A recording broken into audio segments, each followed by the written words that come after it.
Hello, everyone.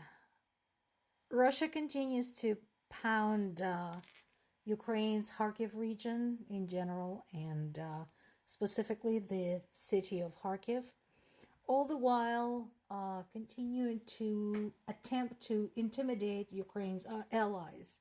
Today, they've chosen the United Kingdom, saying that they will deliver direct strikes to British military targets, regardless of where they are, because Britain continues supporting Ukraine. I would like to remind everyone, as I have done before, that military bases of nations are considered to be the territory of those nations. So a UK military base somewhere in Europe is considered to be the territory of the UK, just as US military bases are and any other military bases anywhere in the world. So, striking a military base anywhere belonging to another country is effectively striking against that country. Now, there have been reports about Ukraine's strikes against Belgorod, but the news sources are learning and are pointing out that they have no confirmation from sources other than Russian sources of any damages or casualties. So I do like that they put that in there, because that is their polite way of saying these guys lie all the freaking time, so we don't know what happens. That's just what they're saying. And the saga of the Baltic border continues.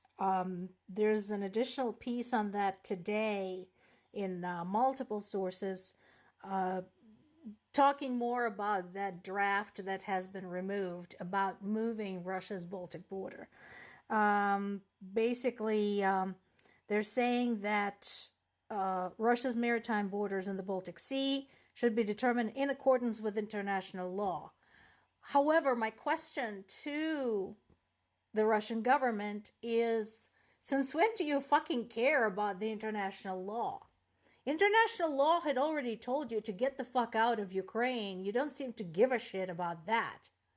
So I think Russia's borders should be determined by brute force on the part of any state that feels threatened by it.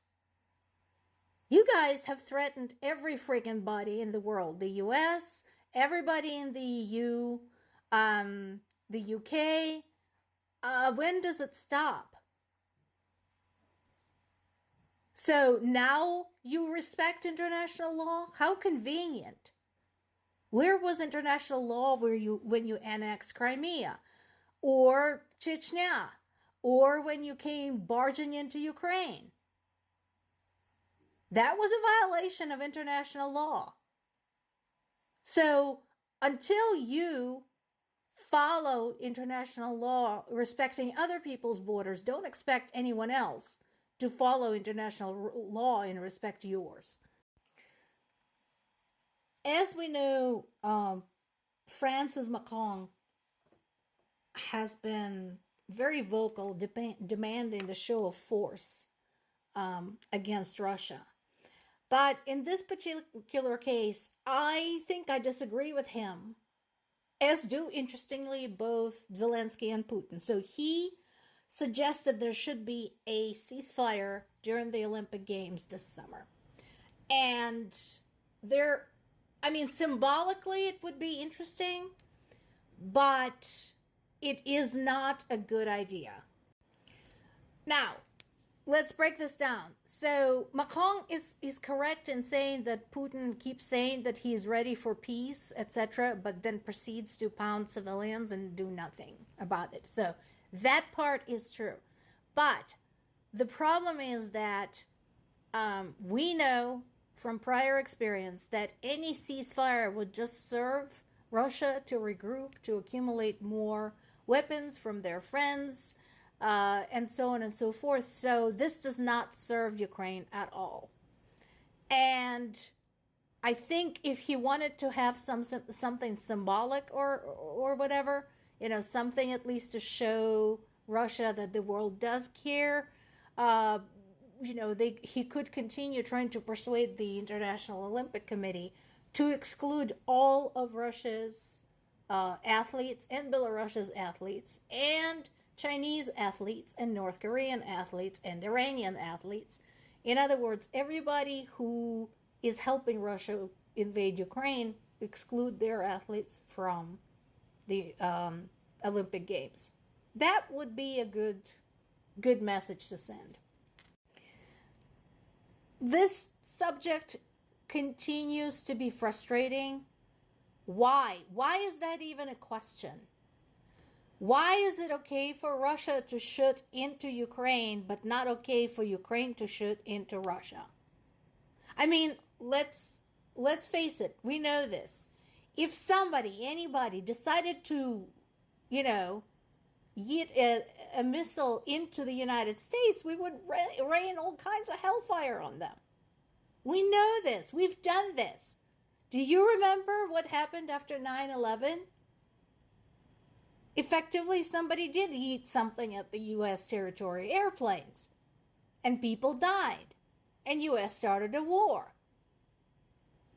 And not just in one country, but in multiple countries. So the whole question of letting Ukraine fire into Russia is just total bullshit. It makes no sense. I think, once again, everybody should sit back and hit the history of World War II. Would you have said that to the Allied troops, for example? To the U.S. military command? To the British military command? To French resistance? Oh, please don't shoot into Germany. No. So, like I said, this should be really a non-issue. There is also some debate going on about the evidence that UK intelligence services claim to have about China supplying lethal aid to Russia for the purpose of using in Ukraine. Now, the US and the UK have been allies for a very long time. Okay, so I have no doubt that they do share intelligence data on a regular basis. They need to sit down and go over the evidence they have together and then present a joint front. This is no time for squabbling. Plus, come on, the fact that China is in bed with Russia is well known and well documented. So, instead of saying, well, are you sure you have evidence, or are you sure it's good? Sit down, check it out, figure out who is saying what we have on hand, and go from there.